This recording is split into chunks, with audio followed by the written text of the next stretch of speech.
The crystal glasses clinked as Margaret Davidson, my mother-in-law, raised her fourth glass of champagne. A toast, she announced to the gathered family, her voice carrying that familiar condescending tone, to the Davidson family fortune built by generations of hard work. Her eyes fixed on me. Not that some people would understand that.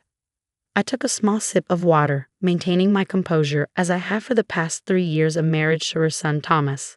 The monthly family dinners at the Davidson mansion had become an exercise in patience, each one featuring some new subtle, or not so subtle, dig at my supposedly humble origins. "Mother," Thomas started, but she waved him off. "Oh, darling, I'm just stating facts.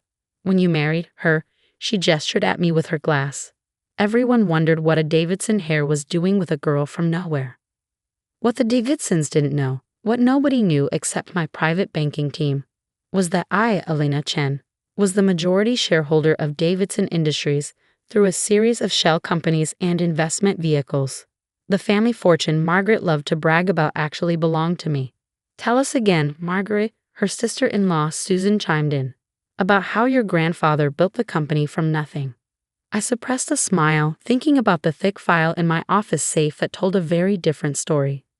Davidson Industries had indeed been founded by Margaret's grandfather, but he'd lost control of it decades ago through a series of poor decisions and questionable loans. My father, a quiet but brilliant investor, had acquired the majority stake through careful market maneuvers in the 1990s. When he passed away 5 years ago, he left me not just his fortune but also his business acumen and a letter explaining the true ownership of Davidson Industries. "Keep it quiet," he'd advised, "until the right moment." "Elena," Margaret's sharp voice cut through my thoughts, "I noticed you're not drinking champagne. Not good enough for your refined tastes." "Just being careful with expenses," I replied mildly, knowing it would rile her up. As expected, she took the bait. "Expenses? This is Dom Perignon, darling. One bottle costs more than you probably made in a month at that little investment firm where Thomas found you." If she only knew that little firm was one of my family's many companies where I'd worked under an assumed name to learn the business from the ground up. That's where I'd met Thomas, not the spoiled heir his mother imagined, but a genuinely hard-working man who had insisted on making his own way despite his family's supposed wealth. "Speaking of expenses," Margaret continued, swirling her champagne, "Thomas tells me you're still working. Honestly, it's embarrassing. Davidson wives don't work. We have an image to maintain." "I enjoy keeping busy," I said, exchanging a small smile with Thomas. He knew I worked because I loved it, though even he didn't know the full extent of my business empire. "Busy?" Margaret scoffed. "Is that what you call it? We all know why you're working. Squirreling away money in case Thomas comes to his senses. Little gold digger's insurance policy." The table fell silent.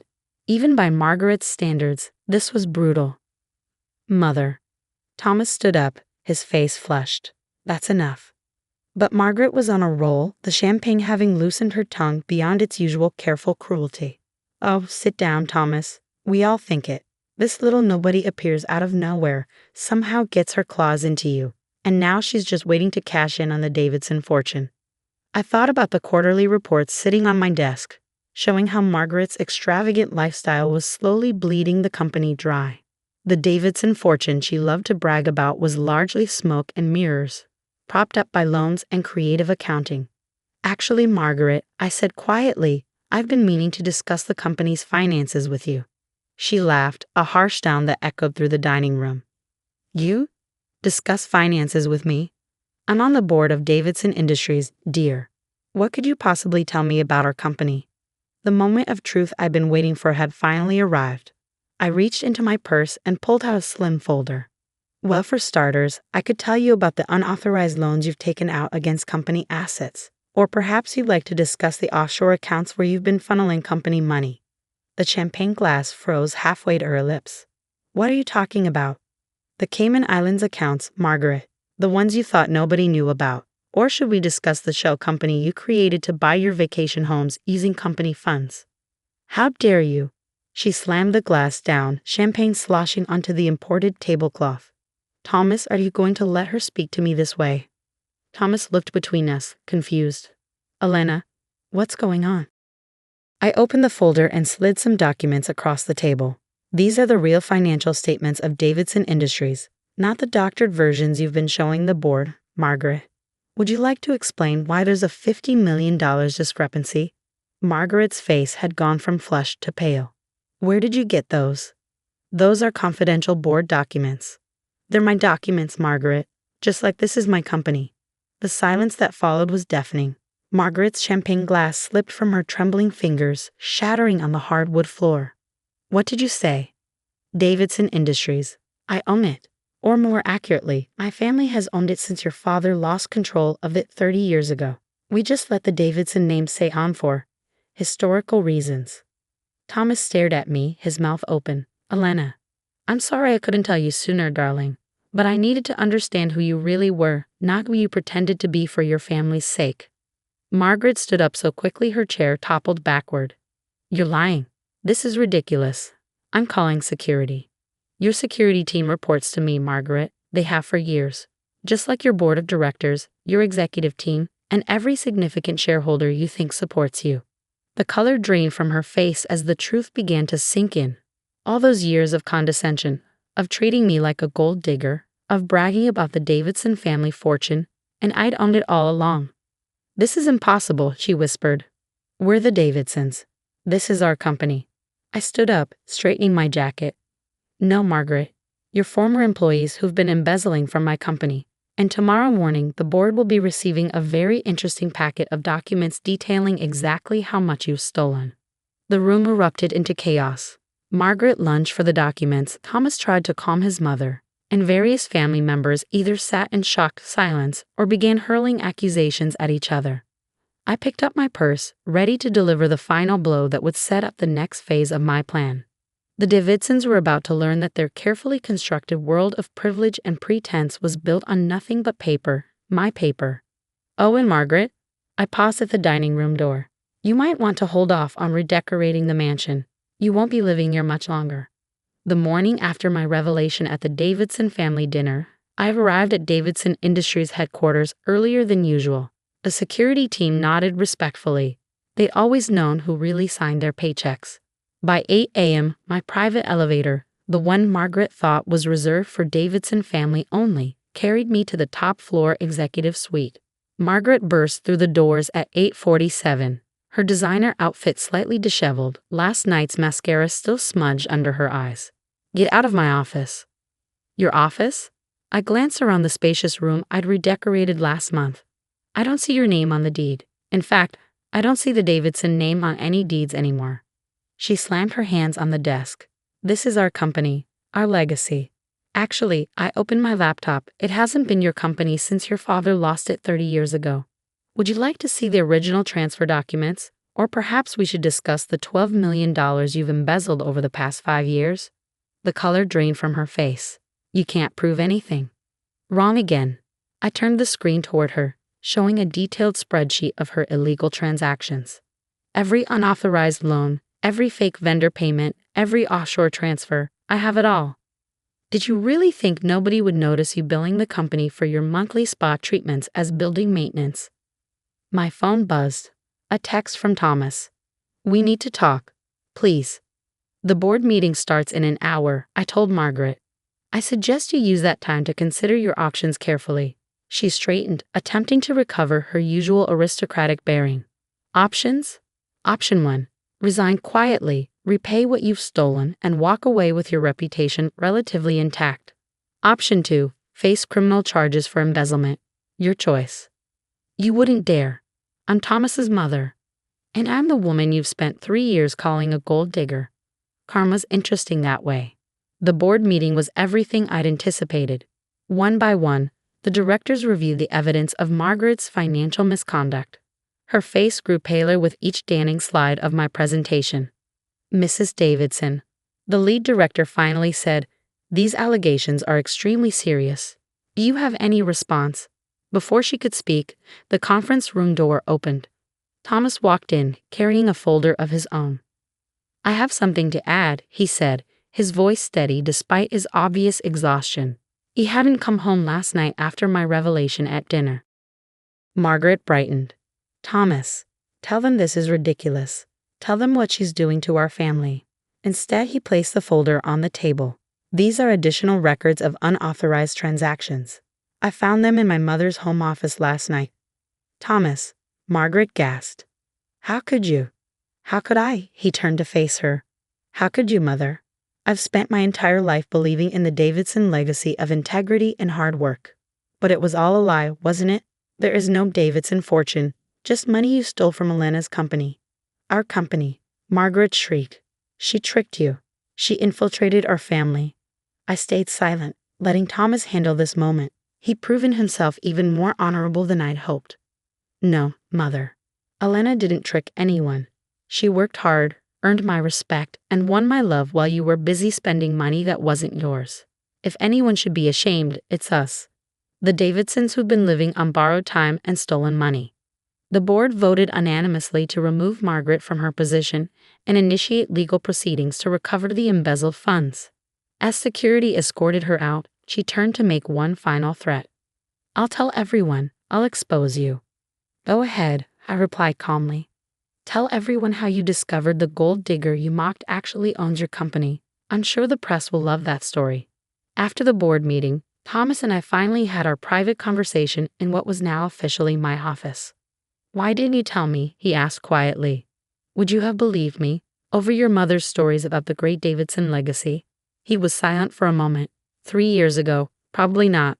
But you could have told me after we married. I needed to know who you really were, Thomas. Not the Davidson heir, not your mother's son, but you. And you proved to be exactly the man I hoped you were. By turning in my own mother? By choosing integrity over family loyalty. By being the kind of man who does the right thing, even when it hurts. 6 months later, the Davidson mansion went up for sale. Margaret had moved in with her sister in Phoenix, her social media presence notably silent about her sudden retirement. The press had field day with the story of the secret owner of Davidson Industries, but their angle wasn't quite what Margaret had hoped for. Unknown Harris exposes family fraud, read one headline. Davidson Empire's true owner reveals years of deception, declared another. The gold digger narrative Margaret had tried to spin fell apart when journalists discovered my family's long history of quiet success. Thomas and I moved into a penthouse downtown, close to the company headquarters. He insisted on keeping his job in middle management, earning his own way despite now knowing about my wealth. I'm not my mother, he said. I don't mean to pretend to be something I'm not. Last week, I received a letter from Margaret, forwarded through her lawyers. You've ruined our family name, she wrote. I hope you're satisfied with your revenge. I filed the letter away with the original documents showing how the Davidsons had lost their company decades ago.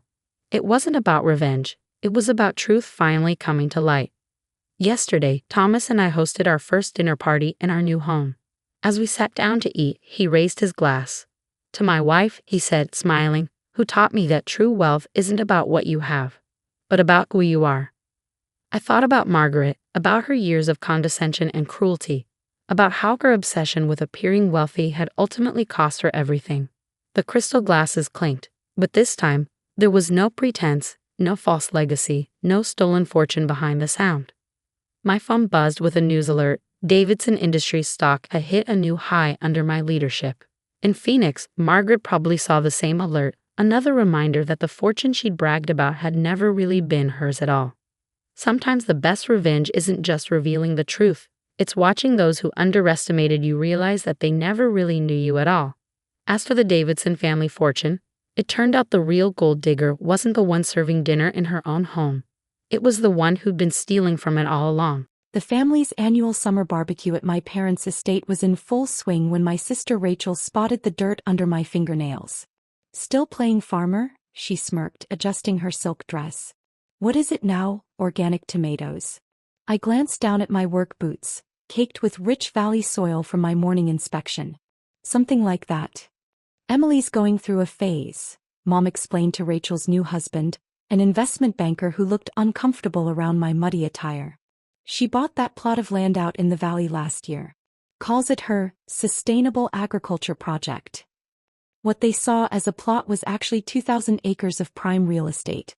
What they called playing in the dirt was a carefully orchestrated environmental restoration project that had attracted attention from sustainable development firms worldwide.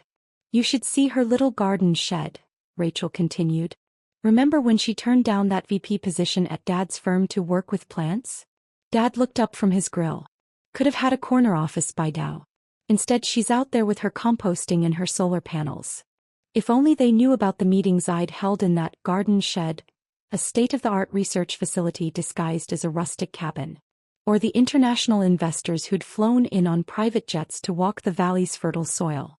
At least let me help you find a real job, Rachel offered, her diamond bracelet catching the sun.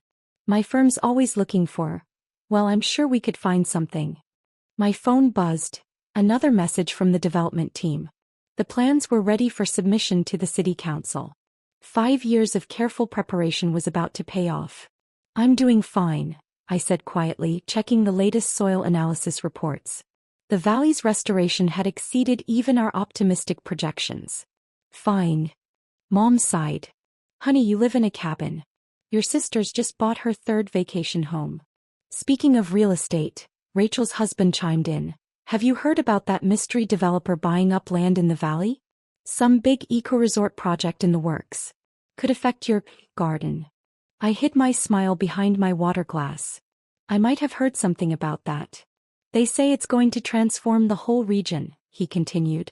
Sustainable luxury accommodations, organic farming, renewable energy integration. Billions in development. Billions. Rachel scoffed. In that empty valley? Next to Emily's little vegetable patch. Dad flipped a burger, shaking his head. Who'd invest that kind of money in farmland? My phone buzzed again. Plans leaked. Press conference moved up. Your presence required immediately. Actually, I said, standing up as news alerts began flooding everyone's phones. I should head out. Have a meeting about the Valley project. Meeting? Rachel laughed. With your tomatoes? The first headline popped up on her husband's phone. Revolutionary eco-resort development revealed. Valley Vista project to redefine luxury sustainable tourism. That's right by your place, Mom frowned, pulling up the article. Says here the developer owns the entire valley. 2,000 acres, I confirmed, watching comprehension slowly dawn on their faces. Though I prefer to think of it as my garden. Rachel's wine glass froze halfway to her lips as more details emerged on the scrolling news feed. The development plans. The international investors. The billions in sustainable infrastructure. And my name listed as owner and CEO of Valley Vista Developments. The family barbecue came to a standstill as phones lit up with notification after notification. Rachel's husband was the first to break the silence, his banking instincts kicking in. You're the mystery developer? The one everyone's been trying to identify for months. I pulled up the master plans on my tablet. Not the public version leaking to the press, but the complete schematics. Would you like to see what I've really been growing in that valley? The holographic display sprang to life, showing a seamless integration of luxury accommodations with restored natural habitats.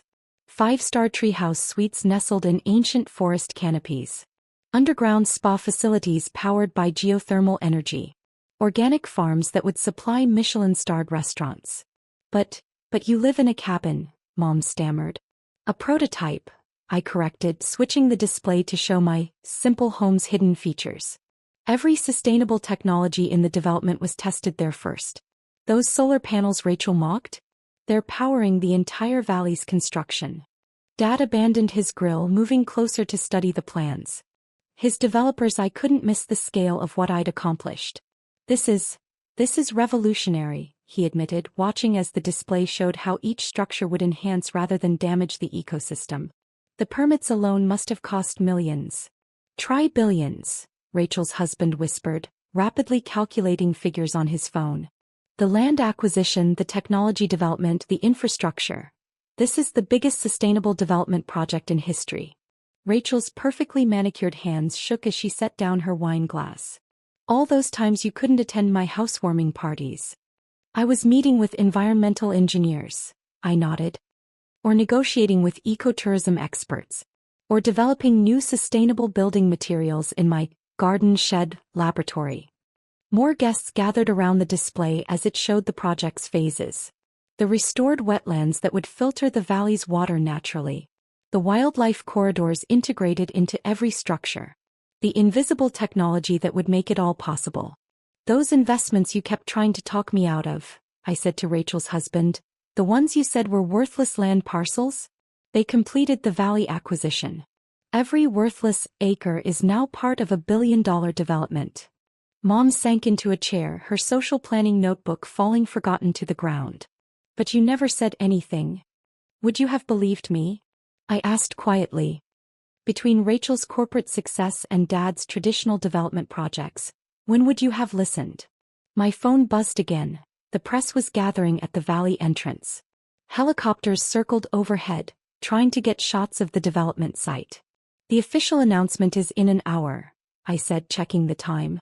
You're welcome to attend. Though you might want to change into something more appropriate for walking the site. Walking the site? Rachel looked down at her designer heels. In the dirt. In the future of luxury development, I corrected. Where success is measured in restored ecosystems, not square footage of marble. Dad was still staring at the plans, his developer's mind recalculating everything he thought he knew about his industry. This will change everything. That's the point, I smiled, pulling up the projected revenue figures. Sustainable luxury isn't just about preserving nature. It's about profiting from protecting it. Rachel's husband was already on his phone, likely calling his investment firm. The market implications, the technology patents alone, are already secured, I finished. Along with contracts for 6 more sites around the world.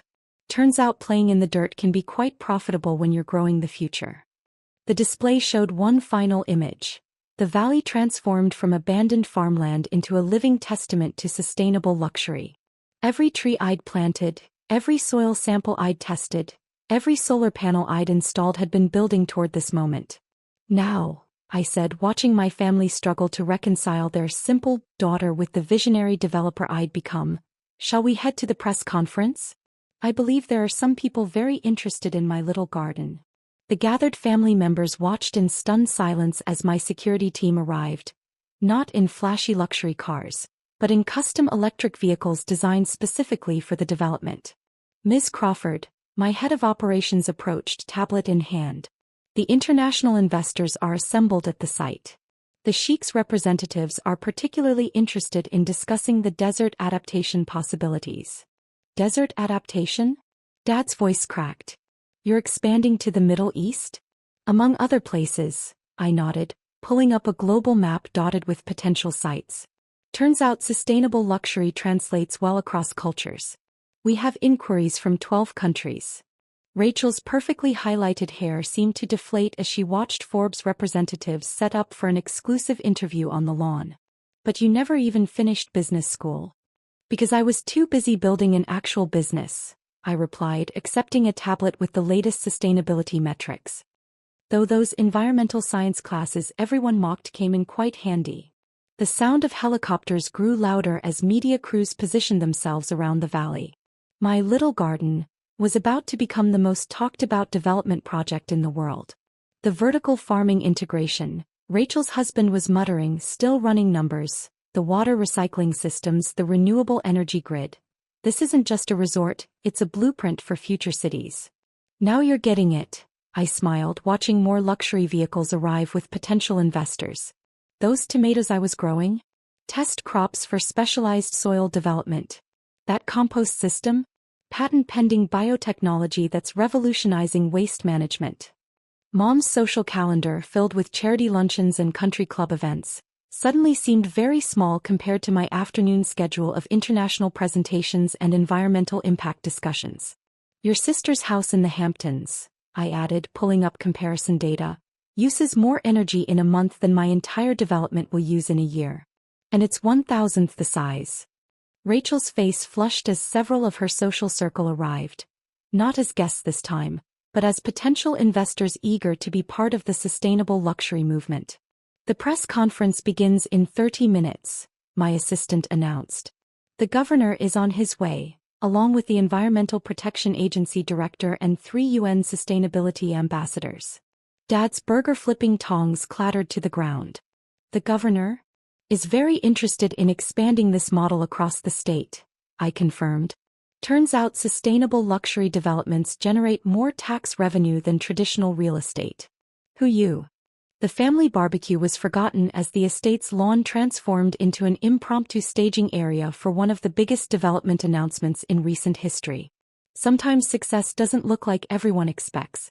Sometimes it looks like soil samples and solar panels, quietly revolutionizing an industry while others focus on square footage and marble countertops. As the sun began to set over the valley, the world's media captured a moment no one in my family had seen coming. I stood on the sustainable bamboo platform, my dirty work boots now a symbol of authenticity that had reporters scribbling furiously in their notebooks. Valley Vista isn't just another luxury development, I announced to the assembled crowd. It's proof that true luxury can heal the earth rather than harm it. The holographic display behind me showed the valley's transformation in real time. Living buildings emerging from restored landscapes, organic farms integrated with five-star accommodations, wildlife corridors weaving through world-class amenities. From my elevated position I could see my family in the crowd. Rachel's designer outfit looked oddly out of place among the tech billionaires and environmental leaders who'd gathered for the announcement. Mom's social planning notebook remained closed.